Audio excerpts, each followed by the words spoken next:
All right. Let me make sure my camera's on. Hello, everybody. I'm still not seeing it. Hold on. Let me make sure we're on YouTube, guys. All right. There we do. I see us. Welcome, everybody, from Data Visualization, a massive open online course brought to you guys by the Knight Center. I'm here today with Simon Rogers of Google and Alberto Cairo. We're extremely excited to have you guys on. I'm going to let you guys introduce yourself. But before you do that, I want to encourage everybody. We have a course coming up, R for Programming. If you haven't registered for that course, make sure you do. If you know somebody else that's interested, please share, because these courses happen because of you guys and you guys sharing with the community. We're all about learning and sharing this educational environment for journalists and other people. But without further ado, here's Alberto and Simon. I'll let you guys go. Thank you, Ryan. Thanks for having us. Well, welcome everyone, and I hope that most of you who are attending this Hangout are part of our massive open online course about data visualization, because this Hangout is attached to that course. I am Alberto Cairo, and I'm teaching the MOOC, as you know. I am a night chair in visual journalism at the University of Miami, and I'm also a consultant with several companies, freelancer, designer, etc. One of those companies or one of these organizations is the Google News Initiative. So I work directly with Simon today, with whom I'm going to have a nice conversation, I guess. Simon, how are you? Hi, Alberto. I am good, thank you. It's own day here, and obviously I'm in the US. This is my 4th Independence Day. Just the day before Independence Day here, and it's ironic considering that's celebrating the removal of Britain from America. But it's very, very quiet here, but it's great to chat with you, and hopefully we'll talk about some interesting stuff around data viz and data journalism and where it's all going. Well, I think that most of the people who are going to watch this Hangout already know a lot about me, because they have read my profile. So perhaps you can talk about a little bit about what you did before getting to Google, what your previous roles were, etc. I think that people were interested in hearing about that. Of course. So I was at The Guardian in the UK, and I was there for 15 years, which sounds like quite a long time. I was a launch editor. I had a science section, and I worked on the news desk. I was, in fact, my 2nd day on the news desk of the paper was September the 1st. 2001, and but after that, I started working a lot with the graphics team, and that led to this thing called the Data Blog, which was the first big news kind of data journalism website. And I went from the Guardian to Twitter in San Francisco. That was my move to the US with my family, and from there to the Google News Lab. And the Google News Lab, I could talk a little bit about that, but I guess really my journey has illustrated several things to me about careers in journalism, one of which is it's incredibly hard to predict what you're going to be doing. And the job that I do now didn't exist when I was at journalism school. My kids now are at high school. My daughter's going to high school, and I was saying to her that the jobs that you think about now will not exist. Didn't exist when I was at journalism school. Oh, it seems that we have some background noise in there. Ryan, can you mute yourself? I've just muted Ryan. Oh, perfect. Yes. Cool. So yeah, the jobs that she's thinking about now, that she's just going to high school, will not exist by the time she's out. There'll be whole new ones. So there's a kind of unpredictability there. But I guess for me, I mean, I kind of stumbled into it, and I was lucky. I think it kind of always, data journalism always appealed to my sense of wanting to understand the world a bit better, and to taking things apart and putting things back together, and just, the idea being to explain and analyze. We talk a lot about, investigative reporting. We took with, justifiably, we took a lot about other kinds of reporting, but analytical reporting is incredibly important, and data journalism really fits into that tradition. And what is it that you do in Google? I mean, I already know what you do, but you can explain it perhaps to people who are watching us today. So I have the best job at Google, obviously. I work in the Google News Lab, which is part of the Google News Initiative, and the Google News Initiative is this thing that brings together all the bits of the company that work with the journalism industry. And what we do, the Google News Lab is really kind of a bridge, an editorial bridge between news industry and Google. And there's lots of bits involved in that, and my colleagues, do amazing work around training and around partnerships and so on. My team works around data and data journalism, and that really splits into different things. One of which is, we work around supporting the data journalism community. We're publishing a new version of the Data Journalism Handbook with the European Journalism Centre. We're at events and things like NICAR and Perugia and so on. And then there's the side really which is involved around making tools. Are they kind of niche tools that Google can build, that we can build quickly, which help data journalists? So for instance, there's a tool called Tilegrams, which we built with Pitch Interactive. And that's really around making cartograms, because as we all know from all the elections that we've seen recently, it's quite hard to find tools to make cartograms. A lot of news outlets were using Illustrator to do it. So Tilegrams is a great tool for making cartograms. Incredibly niche. Maybe it's only useful to like 70 people in the world, but yeah. Well, let me tell you, I mean, I have created cartograms myself in the past, and I needed to do them manually, basically by positioning hexagons or squares next to each other, hundreds of them, and it was painful. It's bonkers how hard that is. And then there's a tool called Flourish, which is built by Kiln, and we fund that to make it free for journalists. If you are a journalist who cannot code or is not getting into coding yet but wants to make visualizations, Flourish is an excellent way to begin. Yeah, the people who are participating in the online course, in the MOOC, have already been exposed to Flourish, because exposed exposed meaning that I encourage them to take a look at it. We didn't force people to use any sort of tool, but I recommended Flourish because of what you are saying, right? It's like I knew that many of the people participating in the course would not have any prior experience with programming or with tools such as Power BI or Tableau or things like that. And Flourish provides, I mean, it lowers the barrier of entry very much. Just upload your data and start creating. Exactly. You can make these really sophisticated things. And I guess just finishing off that previous thought, the last bit of what we do is around making content and producing data journalism. I've got a small team of data journalists, most of whom are kind of out of college, their first kind of foray into that area, and we make content every day. You can see a lot of it on the @GoogleTrends Twitter handle, and some of that is very simple stuff, like today we were looking at the questions that people are asking about the kids who are stuck in a cave in Thailand, or about the World Cup. There's an England game today, of course. But we also produce stuff that's more sophisticated, which is the work that I do with you, Alberto, which is our data viz project. I can talk a bit more about that too. So the idea is really, I guess we're trying to make stuff that inspires people, not only with the power of search data, which is the world's biggest journalistically available data set, I would argue, but also with just like trying to be innovative, trying to do stuff that works on mobile, trying to move the field forward and help develop. I'm lucky. I get this weird old job where I get to do weird things every day. I have this kind of playground to make stuff with.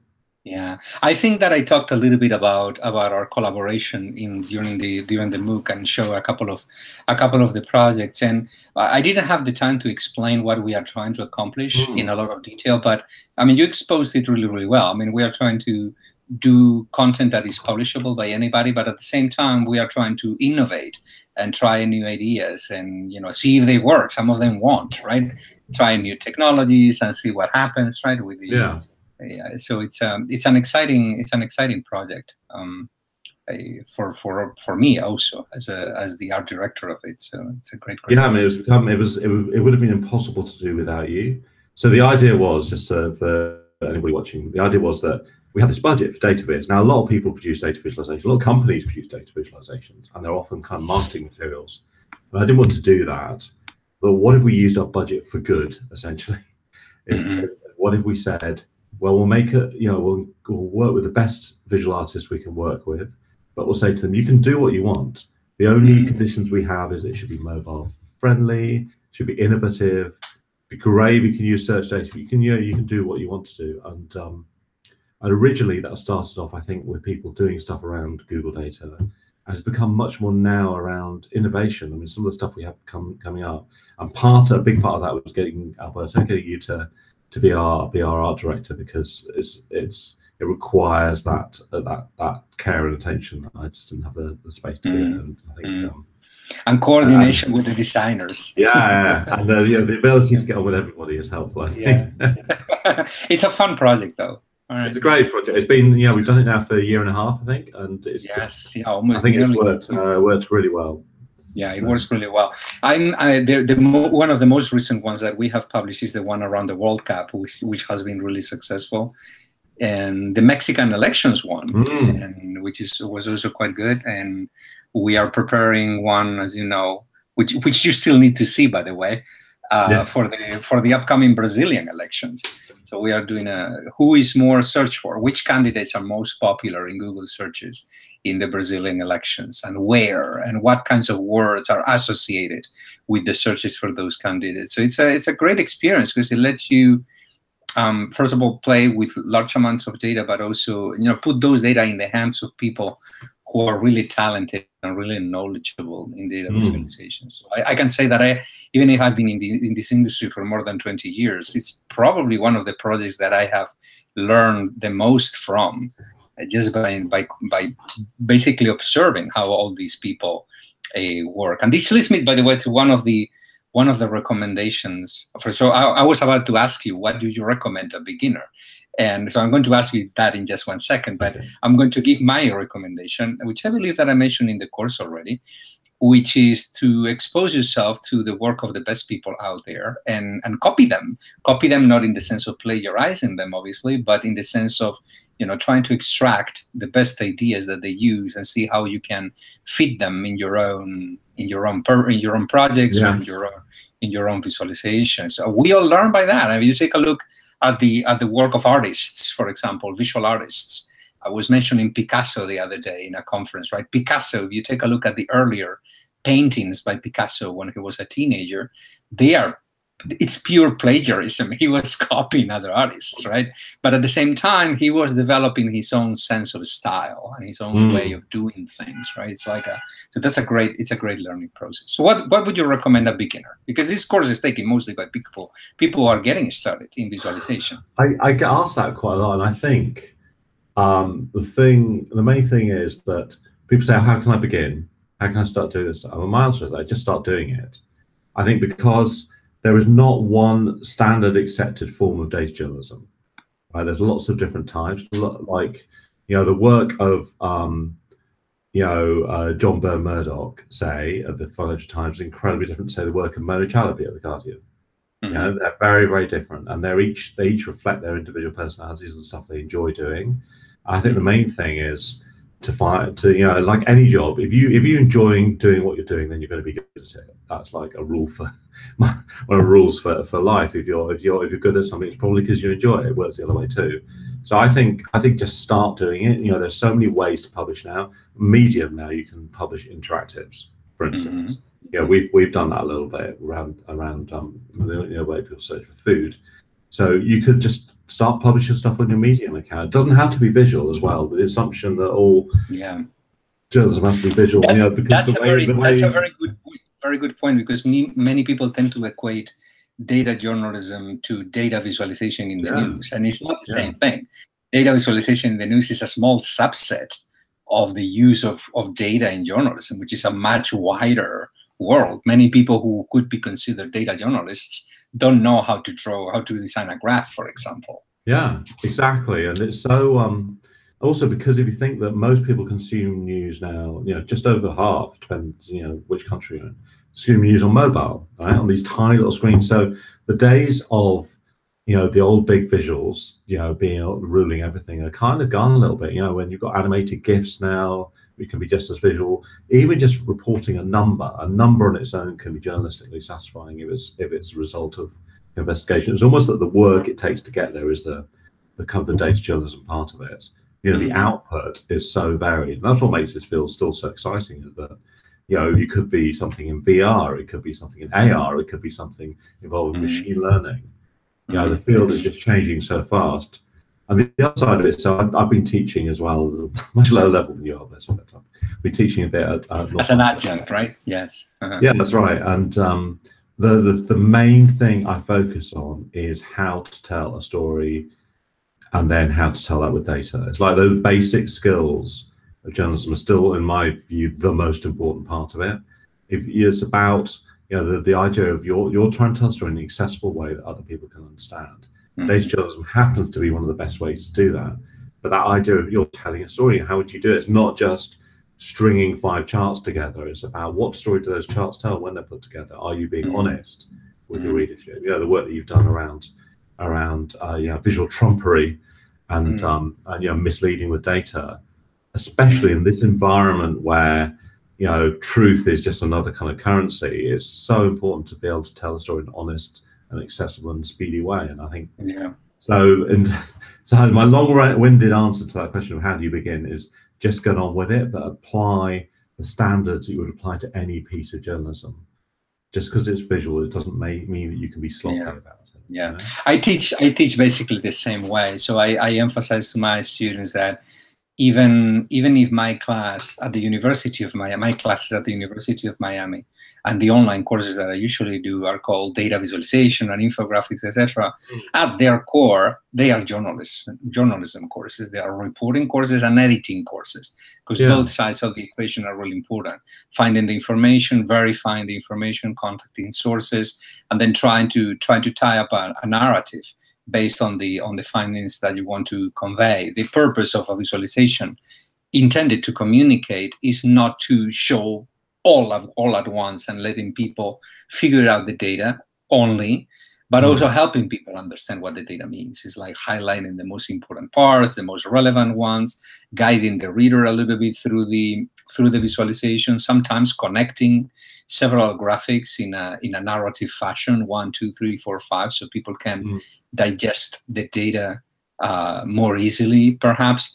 And also something that I point out in my classes is how important text is for that, right? It's like many people who work in visualization tend to focus perhaps a little bit too much on the visuals, and they forget the importance of the annotation layer. That's a term. Absolutely. That's a term that the graphics department of the New York Times came up with. The annotation layer, right?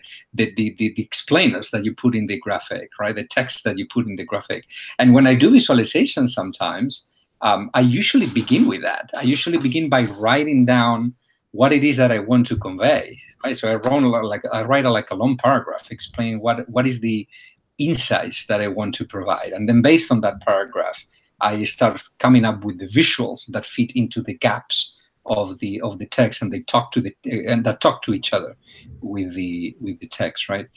I don't know. I'm rambling a little bit, but I believe it's no. It's really. I think it's really interesting. It's like one of the things that we have a whole course, and you could do like literally the whole course, is like working with designers is one of the classes that I do, and partly just from the stuff that I learned around working with designers, like kind of simple rules. I think like you don't give a designer everything, all the content in the world, because they really what your role is to help designers kind of work out what they should be showing. You give people what you think the key content is.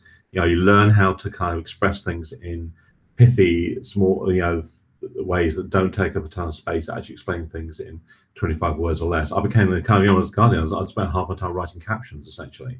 And I think I'm really glad I did that, because it's an incredible skill. It helps you on Twitter, but it's also, knowing how to express yourself in 23 words or less is really important. So I think that skill set of how to work with a designer is incredibly important. So I did a slide at work just to explain to other people how to work with designers. It's basically, it's telling the whole thing in GIFs, of course. And there's things in there like, being honest about deadlines, knowing how long something's going to take, trusting somebody's vision. Otherwise, why would you work with them if you don't trust the vision? But also pushing back when you're not happy, you don't like something. Knowing how to not swamp people with all the information in the world, knowing how to give designers kind of the information that they need, help them tell that story. It's a real skill set. I think they should teach it in journalism schools. Yeah, it is a real skill. And I doubt, I wonder whether it can really be taught, or better said, if perhaps the way that I explain this is that I sometimes don't consider myself an educator, or a teacher. I don't really teach.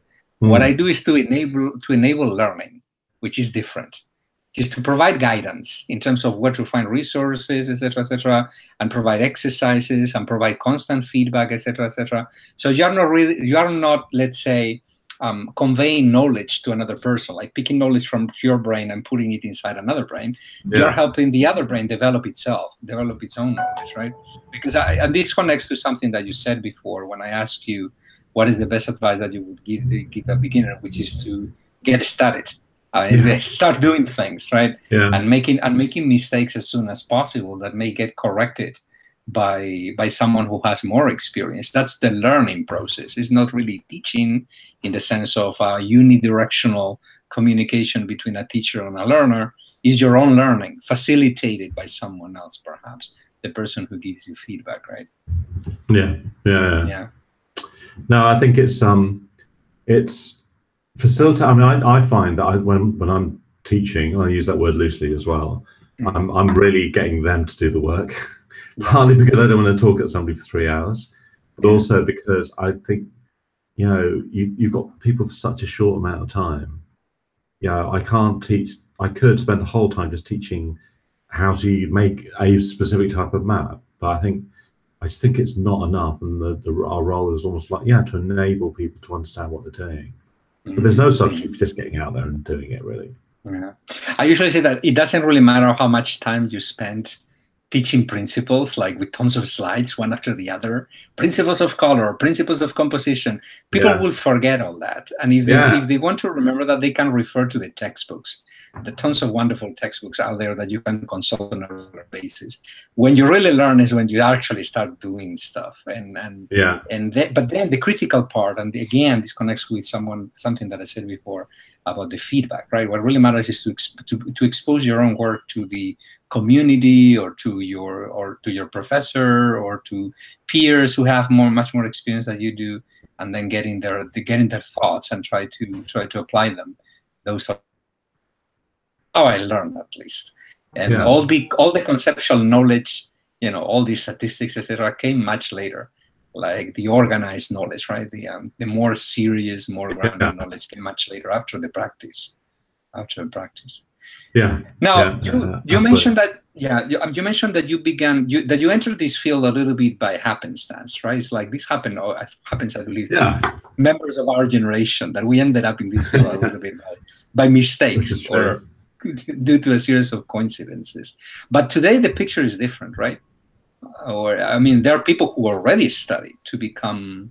Oh yeah, like there are. I mean, this is how far the field's traveled in such a short period of time. And I know data journalism's been around forever. Phil Meyer was doing stuff in the 70s, absolutely.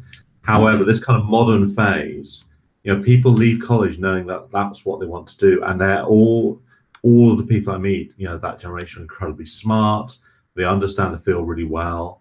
They understand, they want to tell stories, and they know that it's basically data skills are an essential part of being a journalist now. It's very hard to see how you would get into that world without the world of journalism, without data skills, and be able to do your job properly, especially with the type of stories that people are having to face all the time.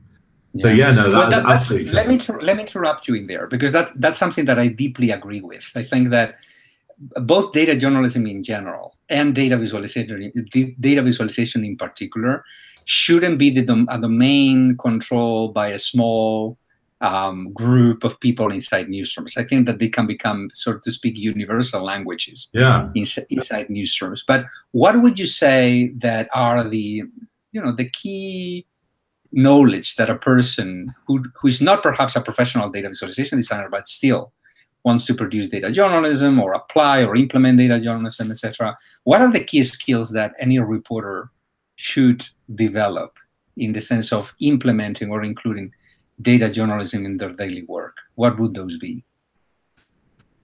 So I think it's partly it's obvious stuff like, you mean they're called skills and the technical skills, or like approaches, which is a little bit different. I suppose technical skills, I think, what I found was that there are certain kind of like packages or bits of software or mapping tools, whatever, I've become proficient with over time. And what I tend to find is that those present themselves just like the room of requirements in Harry Potter. They present themselves to those who need them when they need them. And you know, so and it's been I've had to learn to make the crawl pattern a certain way, and Bed's on a lot of options, so I end up kind of getting a template and changing the. It's almost like being open and being aware of the stuff that's out there.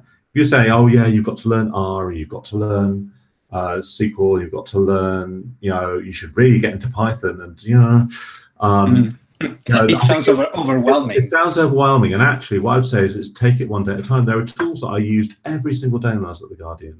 I don't use now, but there are tools that I use now every single day, and I never use at the Guardian. Part still changes, but partly it's just because you know you need certain tools are good for certain jobs. There's not one thing that does everything, apart from maybe Excel, bizarrely. Yeah. And there's you begin with that, right? I mean, you begin with Excel or Google Sheets or OpenOffice, something like that. Yeah. Exactly. And there is still, and also you get into I've got into bad habits that I still stick with. So, for instance, you know what I use often to clean up messy data is I use Microsoft Word. Don't ask me why. I just really Microsoft Word. It's ridiculous, right? It's because their advanced find and replace is really good.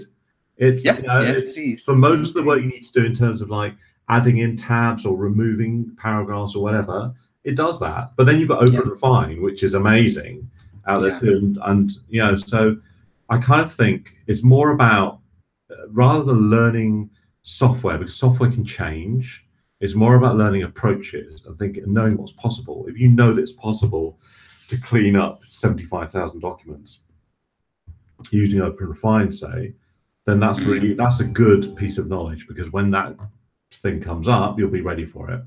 Otherwise, you spend all your time learning things that you're not going to use. And that's great advice. It's great advice, and I completely agree with you, because one of the key things about using any of these very complex technologies that are available nowadays is to learn how things are called.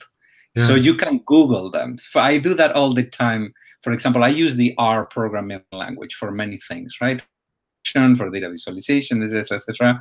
But I am not an R programmer by any means. I mean, I stumble upon problems on a regular basis. The thing is that I know sort of what the jargon of R is, so I can search in Google for how to do X and Y in R. And you usually find a tutorial that explains how to do it. No, totally. There was a tutorial Nathan Yao did on flowing data that I used loads of times, which was how to make a heat map, as in a grid, a color grid in R. And it's great. He gave the code. That's what I did. I can't use R except for making that heat map by going to his site. The code and repurpose it. Exactly. And I think, and that's fine. And I genuinely think that's okay. You know, there are developers. You know, that's not going to get you very far if you're a visual interactive designer, plainly. But a lot of people aren't. And I think knowing what's possible is really important. I've worked with interactive designers often where I will say, I want something a bit like this. Maybe we could do that. I know it's possible to do this.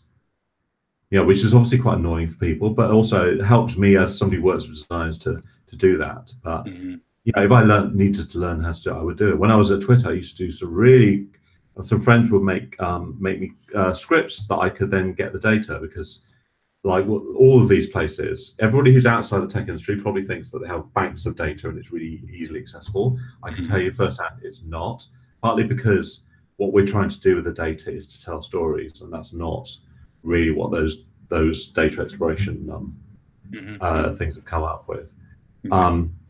But there you go. I think we should answer some questions from people, shouldn't we? I think that we are already receiving some questions. I'm seeing a question over here from Santiago, who says, Simon Alberto, do you think that quality, quotation marks in there, quality data journalism and data visualization is reserved to media already doing it well, since this is such a niche field?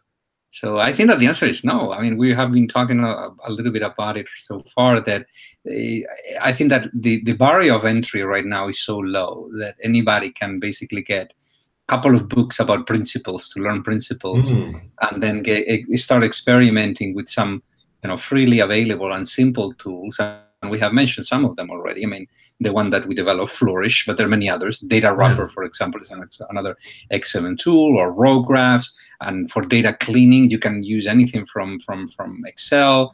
For data wrangling, there are tools also that let you transform the data into multiple ways. And most of these tools, and I speak based on my own experience, can be learned in a few hours. And at least the basics of those tools, the basics that get you started. So, and usually those basics are enough to produce most stories, most data-driven stories. It's very rare that you will use very advanced data analysis techniques for every single story that you produce. So I don't think at all that data journalism, data visualization should be or are even reserved to the usual suspects, the New York Times and the Washington Post. Much smaller news organizations are using data journalism. It seems to me that actually there's a lot of things that go into a successful, good piece of data journalism. A good being totally subjective term. Sometimes it is about technical proficiency, but it's not just about that. There are lots of people out there who can make things look pretty and exciting, smooth, but if it's not telling an interesting story, then what's the point? And one thing from judging the data journalism awards that really occurs to me is a lot of it is about context. Not everybody has the resources of the New York Times, and I don't mean to single them out, but not everybody has those resources. And yet what you see is incredibly exciting work happening in different countries around the world. And countries, some of the winners, were from a place like Rappler, who are not a huge news organization. And I think what I would say is the idea of quality, the perfect shouldn't be the enemy of the good in this sense, but also it's like so much goes into a good piece of data journalism. I mean, it's all about context. If somebody is like one person on their own in Afghanistan using amazing data journalism, I think that's incredibly impressive. And maybe way more important, it could be way more important than a really sophisticated visual done in the US of by teams of hundreds. Yeah, you need to get started with a simple bar graph. That gets you started. Yeah, right? Absolutely. Yeah, and with small data sets. You begin with a small data set, very simple visualizations, very, very simple analysis techniques, and you build up from there. That's the very beginning. As I said, that can take, only those basic skills can take you a long way. We have another question here that says, given data visualization is a wide and expanding field, how would you choose where to specialize in, and which new developments in data visualization you are most excited about? What would you say that are the developments that we are most excited about? It's interesting, isn't it? Because for me, there are two things that are exciting. One of which, so ages ago I wrote this piece saying data journalism was new punk, everybody can do it. I still believe that, actually. And I think that lowering of barriers to entry and the accessibility is incredibly exciting. And the fact that, data journalism was half of the entries came from small newsrooms, loads of them came from small countries of the world, that accessibility. So I suppose that development is exciting to me. On the other end of the scale, however, I think data journalism is particularly well suited to new technologies as they emerge. So, the fact that, we're working at the moment on an AR data visualization, which is incredibly interesting. You couldn't do that a couple of years ago. Or working on generative art, using generative art. These kind of new forms of visualization and techniques for seeing the world. The fact that data journalism applies to all of those. So I'd say, and machine learning, of course. The work of Peter Aldhurst at BuzzFeed, machine learning stuff is incredible. So. We have another very interesting question over here. I'm going to pick this up here because I got asked this question the other day in a conference, is that in some places we don't have the data to work because governments hold the data. How do we face this? Do journalism experience that collect data? Yes, we do, right? Yeah, absolutely. And how do they do it? Well, we could mention, for example, La Nación in Argentina, for example. They collect much of their own data. Years, and INI was there, and I believe that still do like own data, and they put together their own databases. How do you do it? And you probably have many other examples, but the way that they do it is basically that they don't rely on governments alone. They rely on academics, for example. They partner up with academics, universities, etc., and private organizations to put together those databases that they can use. Absolutely. Are we really going to wait around for governments to get their fingers out? It's not in their interest to open up data and be transparent.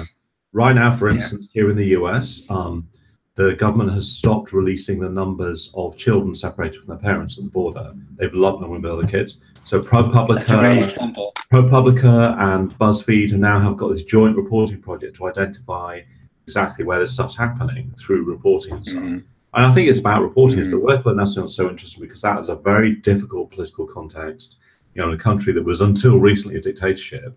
So the way that they kind of like, they grabbed hold of freedom of information legislation in other countries to extract data and stuff on Argentina is just fascinating. The work of Momi and Floor is just incredible. Look at the work they did in very difficult conditions.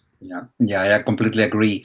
And I believe that it's something that we will need to do more and more in most countries, considering the political and social situation in many democracies right now that are actively deteriorating. And I believe that the quality of the data may get impacted at some point. So journalists should get used, I believe, to do what ProPublica, for example, does here in the United States in collaboration with other media organizations, La Nación in Argentina and other places. We better get started now, so when the time comes to be really, really good at it, we will be prepared for that. Absolutely. It's our job to find stuff as well. It's not just sit around and wait for it to drop in our laps. We have another question is, what is the future of data visualization with the exponential growth of big data and artificial intelligence? Will brand new opportunities appear for the ways we explore and present data? I have no doubts about these. What I would say, though, is that I have no idea where these could go. I think, though, that most of the techniques that we use to visualize small data sets are applicable to visualize large data sets, because any visualization is basically a controlled simplification of representation of data, so a controlled reduction of the complexity of the data. So there are ways to aggregate and present, for example, large amounts of data using graphic forms that have existed for decades, heat maps, for example, and scatter plots and things like that.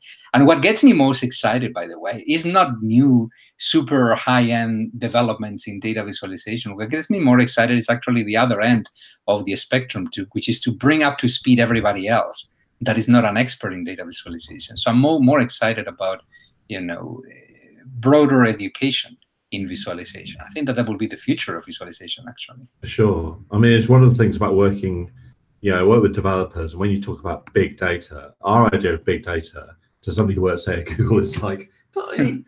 And a lot of working with big data sets is about making them smaller. I think making them smaller, making them more accessible. I think that's really important. And I think also, the tools are just there, right? OpenRefine has just been relaunched. Now you can do really big data sets in it. So that's, things like that, the tools are there. So I think, machine learning is very interesting. Look at the work, I mentioned Peter Altus before, his work around, examining flights using machine learning is really interesting. We've done some stuff with ProPublica on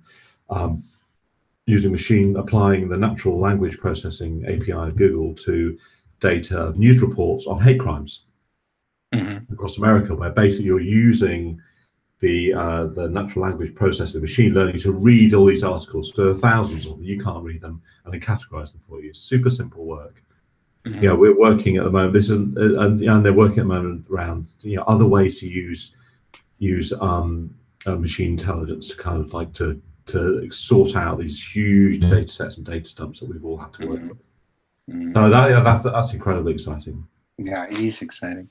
We have another question over here saying, hello from New York City. Besides academia, can either of you think of exemplary examples of physical communities that offer support around learning about data, learning and discussing about data?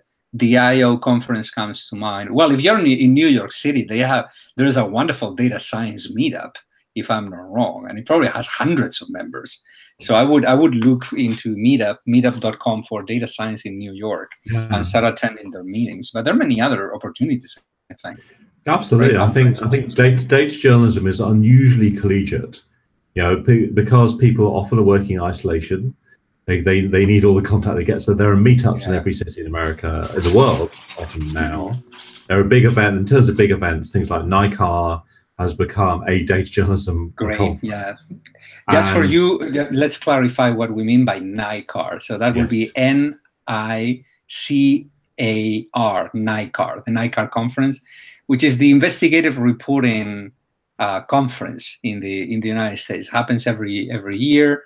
Yeah. And it's a great gathering. It's one of my favorite conferences, actually. It has become great, and it's just a lot of news nerds essentially. There's an event called SourceCon as well, which is a lot smaller. The Open News Foundation do that, and we sponsored it this year. But SourceCon is a way to get loads of developers together in one place.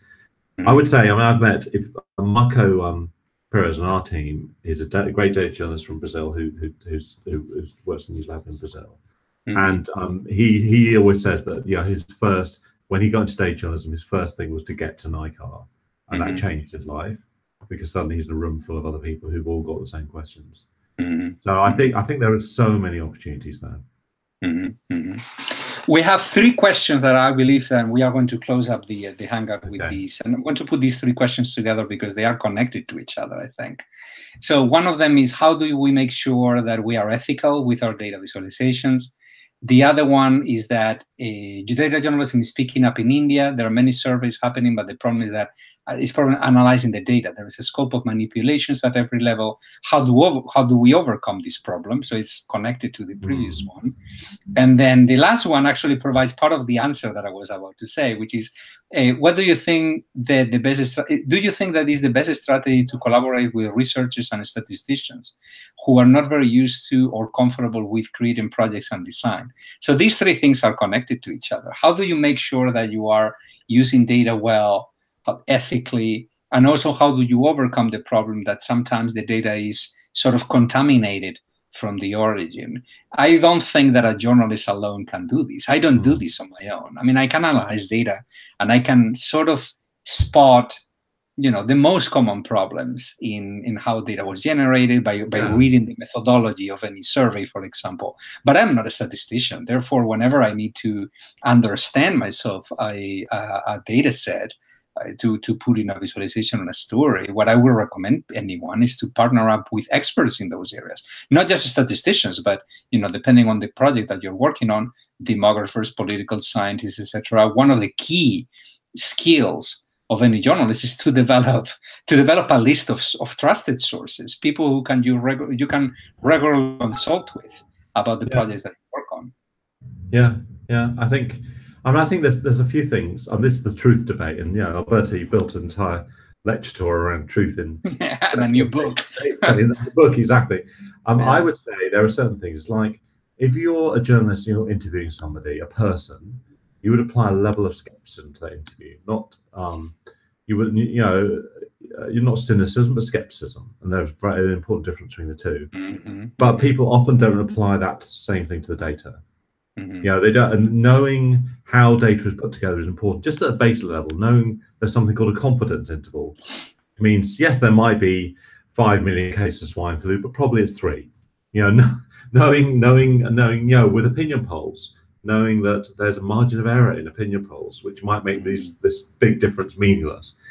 Things like that are really important. So applying that level of skepticism, but not cynicism to data, is really important at that level. I think not understanding enough about the principles of data design that you don't make it accurate. Chop off a bar chart just to make the angle look more dramatic. You understand about population sizes so that you have a chloropleth, showing ratios but not raw numbers. Things like that. Those really basic rules aren't that complicated and make complete sense. I think are really, really important. And then the other side about working with people, I think, often we're in this unique position where you've got people here who've got the data, who really understand it, but are terrible at presenting it and explaining it to people. And over here, there's you, and you can explain it and understand it. And you are the communicator. You are the translator. Exactly. You're the bridge, right? You're the bridge, yeah. So there's actually, if you remember, there's a famous, and we are going to close up the Hangout right now because we were supposed to talk for 30 minutes, but we are already talking for 45. But if you remember Otto Neurath, the famous visualization designer from the early 20s, in the 1920s, Otto Neurath. So Otto Neurath was the creator, in collaboration with Gerd Arndt, who was a designer, and his wife, Marie Neurath. they were the creators of a universal picture language called isotype, which is one of the main landmarks in the history of data visualization. Well, Marine Neurath used to call their work translation. They call themselves the translators because they translate it. That makes complete sense, doesn't it? You translate the complexity into something that still is true to the underlying complexity of the data, but is concise enough and clear enough to be understood by a normal human mind and a non-specialized human mind. And finding that balance, I believe, between being concise and being clear, but also at the same time preserving the underlying depth of the data is the balance that we need to strike whenever we do a visualization. We should never, as I said in the course, should never simplify. We should always clarify. And that always reduces, it forces us to reduce the complexity of the data, but not too much. Because if you reduce it too much, then you are not translating things well. You are not being true to the original language that project was written into. Yeah, yeah, absolutely. It's an incredibly important and powerful role, and we should be grateful we get a chance to do it. Yeah. All right, Simon. Well, thank you very much for being here today. Seeing that Ryan is back over there. Ryan, you're muted. I'm unmuted. I think I'm unmuted now. Can you guys hear me? We can. Yes. All right, guys. Well, appreciate you guys joining us today. Of course, I'm here in the Knight Center. Great conversation, guys. We have people from the Ukraine, Czech Republic, Spain, around the world. So we appreciate you guys taking the time to come join us for this Google Hangout. For everybody watching, I want to encourage you guys to check out our Facebook page and like us so you can stay up to date for upcoming courses. Also, we've just made a new LinkedIn page, so please come find us on LinkedIn. And for these guys, you can find their Twitter. They're very active. I believe the Twitter for Alberto Cairo is just your name. Is that correct, Alberto? And Simon, is it S. Rogers or is it Simon Rogers also? So it's SMF. When I didn't really understand Twitter, like years ago when it just launched, and I set up an account, I really should have chosen a better name. SMF Rogers. All right, there you go, guys. Well, appreciate you guys so much. And for all of you also, we have our upcoming course after Alberto's course, which starts July 16th, Intro to R for Journalists, How to Find Great Stories in Data. And let me say something about that course before we close up. I am a student in that course. I signed up for it. I signed up as a student, and I'm planning to complete all the exercises and be active in the discussion forums. And yeah, and that course, of course, is with Andrew Baytron from the Washington Post. So thank you so much, guys. And I'm sorry, that's for July 23rd, not July 16th. July 23rd, yeah. Yes. Let me check my calendar because I believe that I have it on my calendar. All right. Over here. Yeah. Okay, perfect. Thank you so much, you guys. Everyone. Thank you, everybody from around the world. Until next time. Bye-bye. Bye-bye.